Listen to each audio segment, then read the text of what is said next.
Today we'll be in John 5. In John 5, and our lesson is from the text, take up your pallet. There's two miracles of Jesus that include the instruction, take up your pallet and walk. There's the early one in Capernaum, where they let a blind man down through the roof.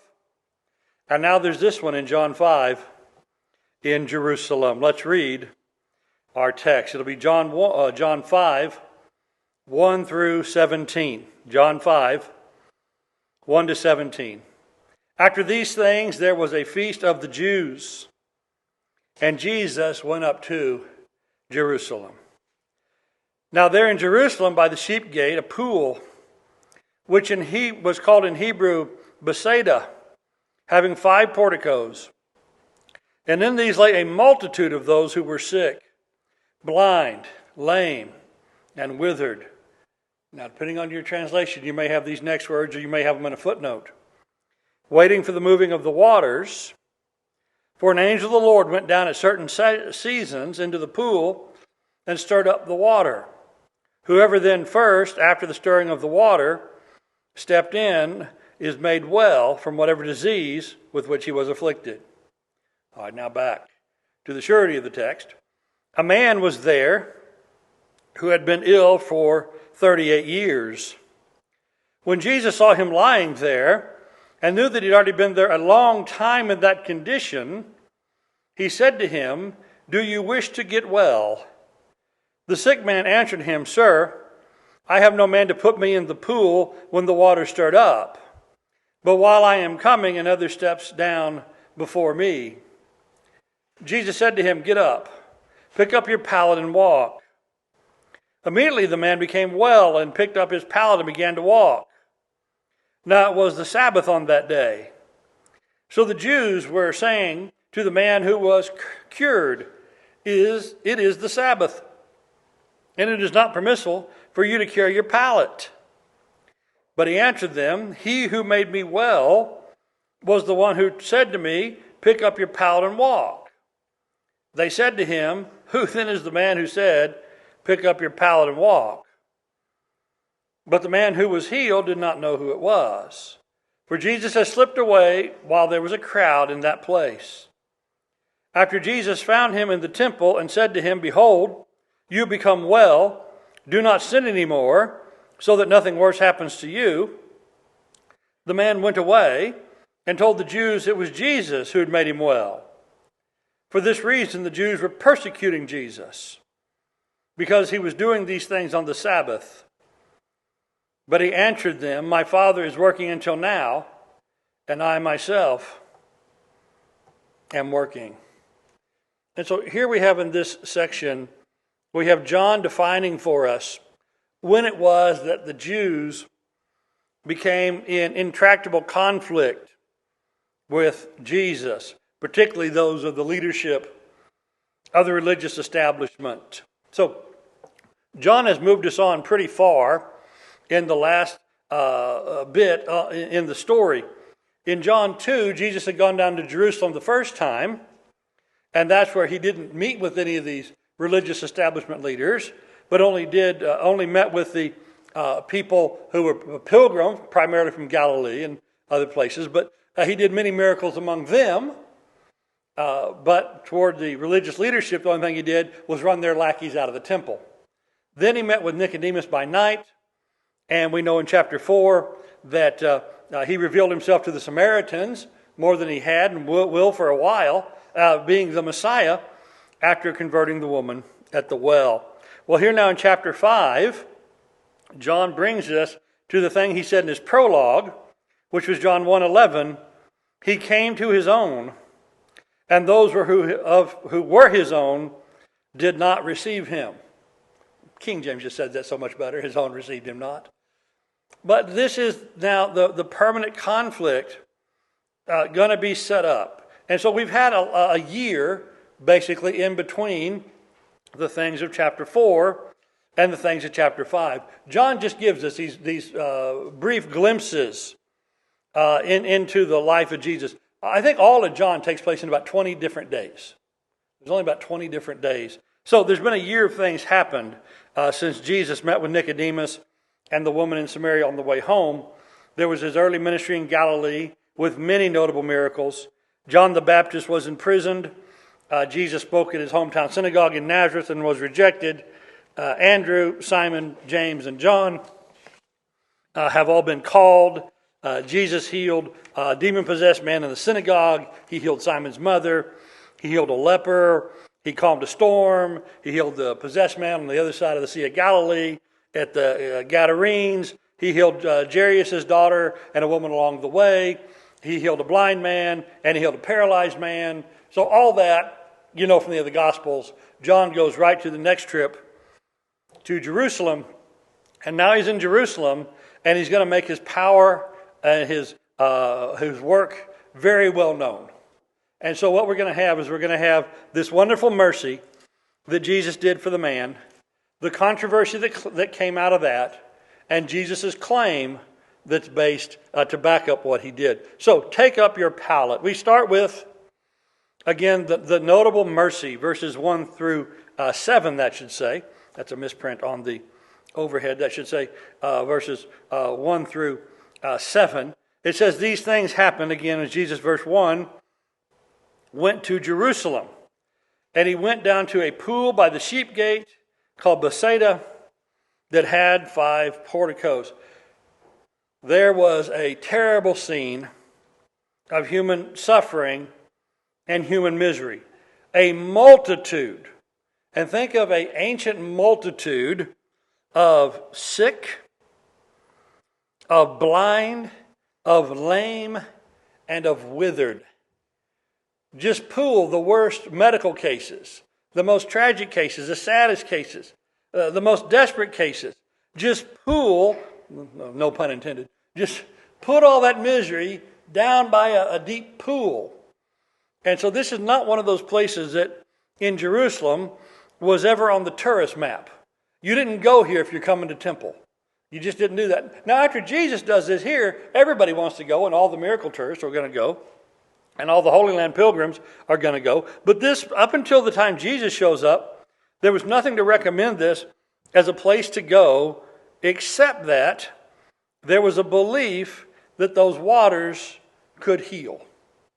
And so that's where we have that note. It's the end of chapter. It's the end of verse 3 and all of verse 4. That in most modern translations, is either in italics or in a footnote. But a few older translations will put in the main body of text. It appears that probably shouldn't be in the main body of text.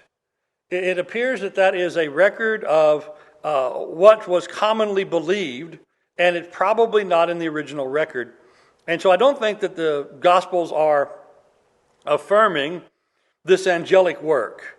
But I do think that later people put this in to explain, and half of this information is down later in the text anyway, explain why these miserable people were all there. And so a long time ago, back when everybody believed the Bible, everybody was sure that by the sheep gate there was a pool called Bethsaida. And then the modern skeptical movement started, and as they dug around in Jerusalem and the archaeologists did their work, they never found one of these places. And everybody's like, oh, this place doesn't exist. The gospel stories are just, people making these things up. And then, of course, they dug a little more and they found this place. And they found the 5 porticos. And they found a fresco on the wall. They found a fresco that has an angel hovering over the water. And then they also found, over on one side of this place, in a little alcove in the wall, kind of a grotto type thing, they even found a statue of a snake-like body with a human head on it. It's like, gross. What kind of paganism is that? Well, it's Canaanite paganism. That's exactly what it was. They found this Canaanite statue of Canaanite God down there, and it was the God of healing. And it dates from the time real close around Jesus, either slightly before or slightly after. And so this was a known place for healing. This is a place where people resorted to all kinds of superstition and probably even violation of several commandments because of desperation to get well. And you think even today, with all our modern miracles of modern science, with all our modern medicine, what happens when somebody says, I got a remedy for this that'll cure it? What will people do? Will people go to other countries to take medicines that aren't approved in this one? Absolutely. Will they travel around the world or meet in secret in garages to get drugs and other treatments that aren't allowed? Absolutely. Will people do like it mentions in another story? Will they spend all their money on physicians? Of course. What will we do for our health? Well, here is this just miserable collection of people. The sick, the blind, the lame, and the withered. All gathered around this pool, hoping that this is so. And whatever caused the water to stir, I wouldn't guess it was an angel, but okay. Maybe somewhere down deep below in the wells that fed the pool. These pools, by the way, were 40 feet deep. These were part of the ancient water supply, so that Jerusalem, a city up on top of a mountain, if it was ever besieged by enemies, it could have water. Because what's the quickest way to end a siege? You run out of water if you're in it. Right? So Jerusalem had some pretty impressive infrastructure things, water tunnels and water pools to make sure this city on a mountain always had water. And so these deep pools were there. And the belief was if you get in it first, you'll benefit when the water stirs. But you don't know when that is. So just imagine all these desperate people watching the water. And just each one sicker than the last. And then imagine the scramble. And these people in poor health jumping in the water when it did move. This is a miserable place. And then there's over here these people who are over there by that Canaanite idol. And just every kind of thing that you wouldn't want to see anybody in your life involved with and anybody reduced to, all helpless and all hopeless until Jesus shows up. And what we note in these miracles, in the plight of man, in these sicknesses, I think is often emblematic of our spiritual need. And the cures of Jesus are emblematic of and representative of the spiritual help he gives.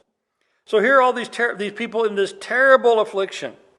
These people who cannot help themselves, who cannot get a normal life, who cannot have the life that they would wish, and obviously it would appear that God intended, until Jesus comes along.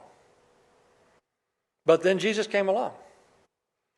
And we find he didn't need the waters to move. He certainly didn't need that Canaanite health statue over in the corner. He knew these people's tragic condition. And he asked a question that if it were anybody else was asking it, it would have just be downright cruel. He asked the question to the man lying there, and he knows the man's been there a long time. I don't know what the clue was. Maybe his physical condition, the state of his clothes, the hygiene of the place. Just something, or maybe some, I don't know if you needed your miraculous knowledge to know that this guy's been here a long time. But he would have had that to back him up if he needed it. But he asked this question, do you wish to get well? Again, if I would ask that question, that'd just be cruel, right? If I knew one of y'all had a chronic health condition, and I came up and asked you, I said, would you like to get well from that? Of course, Jay, what do you got that'll help? Oh, nothing, I was just curious. Just wondering if you wanted to be well or not. I wouldn't blame you for not talking to me again. Some of y'all are close to that already. But now it's like, no, we're not talking to Jay no more. Don't let him ask you no questions. Or you see me coming over to ask one of your kids a question. It's like, Mom gets in the way. Don't go talk. This would just be cruel, except for what? He can actually do something about this. This is not a cruel question. This is a question of hope. The sick man answered, said, Sir, I have no one to help me. Man, again, without Jesus, that's where we're at, right? Till Jesus showed up, there was no man to help him. What happens when Jesus shows up? There's a man to help. But not in the way he thought, but in so much more. He said, I have no man to put me in the pool when the water stirred up. But while I'm coming, another steps in front of me. Oh, isn't that nice of him? This guy's been here a long time. I don't know, days, weeks, years, months. I don't know how long he's been there. But because of his sickness, he can't move fast enough to get down to the water. Somebody else who seems a little healthier can always get there first. Isn't that a wonderful picture of mankind? Where do we see somebody saying, no, sir, you've been here first, after you, right? We see this kind of activity both in the small and petty, when there's an opening in the traffic lane, or when there's an opening they open up a new teller at whatever we're doing business at, or in some other way. But imagine if there was some place where they only had a certain number of doses of medicine. And they said, everybody just please form an orderly line out here outside. Crush on the door, right? You just know it's coming. You know there's going to be a riot. Well, here, this man says, I don't have anybody to help. But again, Jesus knew that. Jesus knew that. He knew he was the one who could help. And so he tells him, again, no angel, no stirring of the waters, no nothing else, just you, because I say so. Get up. Again, if he couldn't heal him, what a cruel thing that would be. But he could. Get up, pick up your pallet, and walk. And so there is the instructive word. Here is a man who couldn't do that for almost 40 years. Today, if you could miraculously heal somebody who was paralyzed, who was under such terrible condition for almost 4 years, how long would the rehab be? He has 2 seconds of rehab. His rehab is standing up, and now he's well. And so Jesus tells him, take up your pallet, get your bedroll, and walk. And so a sudden, a total, a complete cure at the word of Jesus. This man does not limp off. This man doesn't need a crutch to help him walk. He can take up his little burden, his little pallet, and carry it as though it weighed nothing. The thing he couldn't do for decades, he can do right now because Jesus said so. And so here again, the plight of men and the power of Jesus. And everything that was done here for this man physically, that can be done by Jesus spiritually, by the same word and the same power. We were just as helpless without Jesus and before Jesus in our sins as this man was in his sickness. But then came the word of Jesus, a word that we trust and obey, a word that we follow. We do what he says, and we can go off whole and well and secure. And we think, well, what a great story. All right, let's close the book. But this isn't even the first quarter of John 5, because we have this ominous note. This ominous note at the middle of verse 9. Now it was on the Sabbath day.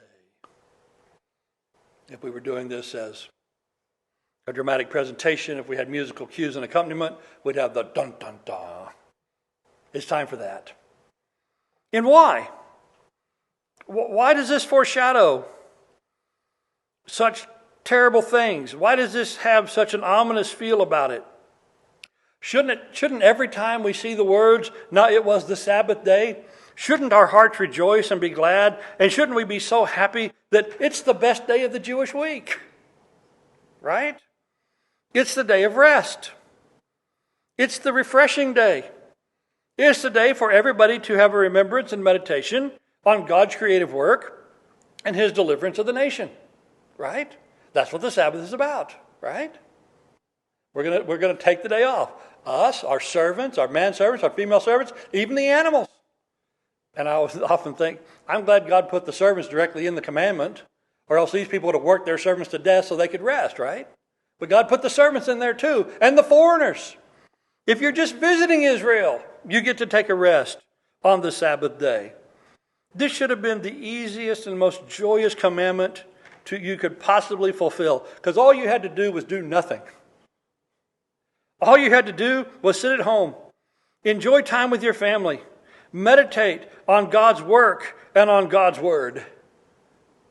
But instead, we know in the Gospels, now it was the Sabbath day, carries with it a sense of dread, foreboding, and an ominous tone. Why? Well, because we know how people treated the Sabbath, and we know how they treated other people on the Sabbath who didn't comport to their view of the Sabbath. It wasn't enough for them just to go rest. They had to police everybody else's resting too. And so the sins and the hypocrisies and the corruptions and the oppressions of men can and do ruin everything. How many times do we say, well, that's why we can't have nice things? This is why we can't have nice things. We can't have a nice Sabbath here. We can't have a nice paradise on earth in the Garden of Eden. What happens to that? Well, men were in there and it got despoiled and removed. We can't have family harmony. We can't have marital bliss. We can't have national unity. We can't even get just community accord. We can't have common religious observances. We corrupt, as mankind does, every act of worship, every doctrine of Christ, the very gospel that's proclaimed in his name. We despoil everything. We don't just foul the nest. We spoil the whole coop. We defile the whole farm. Now, it was a Sabbath day. Oh, no. It was a Sabbath day. The great day of blessing becomes this great day of controversy. And Jesus knew this was going to happen. Jesus intended for this to happen. I don't know if this is the only man he healed out of that terrible den of sadness and sorrow, but this is the man that causes the controversy. So maybe the other people walked home joyfully and just went back to their homes. I don't know. Maybe Jesus healed a bunch. Maybe Jesus just did heal this one man. But the fact that he tells this man not just get up, you're made well, but he tells this man to carry his pallet on the Sabbath. Obviously, Jesus had a calendar. He knew it was the Sabbath. He knew that was going to cause a problem. And the religious leaders immediately take the bait. They immediately take the bait that Jesus has set up for them. And so the Jews were saying to the man who was cured, could you tell us who cured you so that we could give praise to God with you, for him, and through him? No. They said, who told you you could carry that pallet? And again, when we think about a pallet, how big's a pallet? Well, we don't use the word pallet that much. I remember when I was a kid, my mom would tell us, make a pallet on the floor, and use that when company was coming, and the kids are out of the beds and onto the five quilts on the floor. The better word we have probably in our current usage around here is the word bedroll.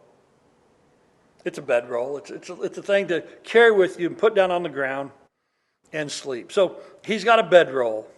His bedroll, and you think, this is a man who's been sick for 38 years. This is a man who would have survived on beggary, on people's charity. How big, nice, and heavy a bedroll you think this man had? At our house, we have this one nice, super big, heavy, double thick blanket. And sometimes we put on our bed on cold nights, and a lot of times it would disappear when we find out one of the kids had took it. But it's pretty much the only piece of bedding in our house that takes any effort to carry, because it's the only thing that heavy.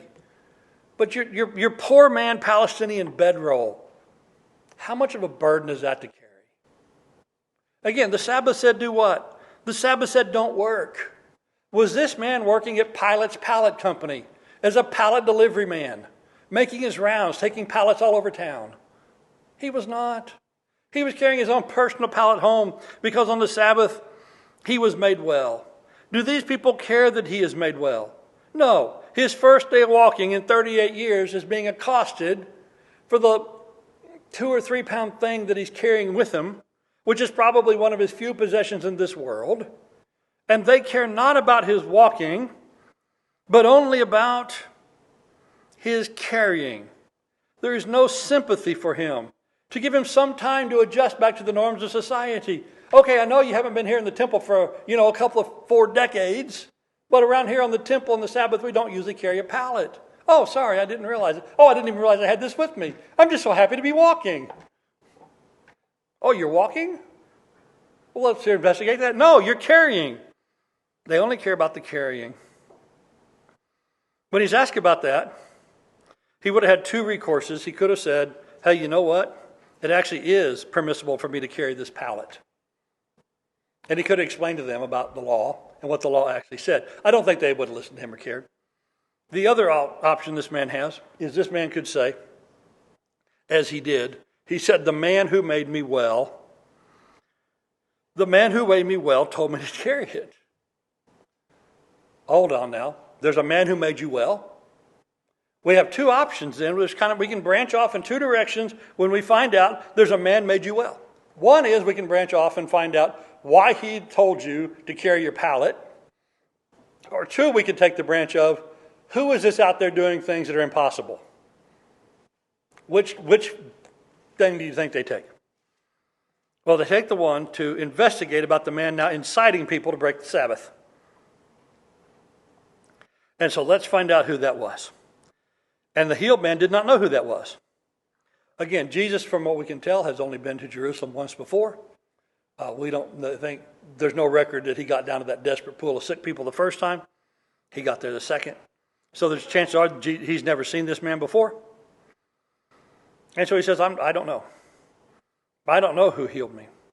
It says, for Jesus slipped away, for there was a crowd in that place. Well, after this guy gets up and walks, and you think about all these sick people down there together in the world's worst waiting room for sick people by this pool, do you think they know who the other patients are around the pool? Well, of course they do. I mean, my mother, back when she was having cancer, and she'd spend, hours in waiting rooms outside of doctor's offices. She'd come back home after a doctor's visit, and she'd tell you the malady and the condition of the grandchildren of every single other person in that waiting room, right? These people have been at this horrific waiting room at the edge of this pool for how long? They know each other, don't they? They know what everybody's problem is. They know what everybody's situation is. And this guy gets out and walks away? How much attention would that get? Everybody down there knew it.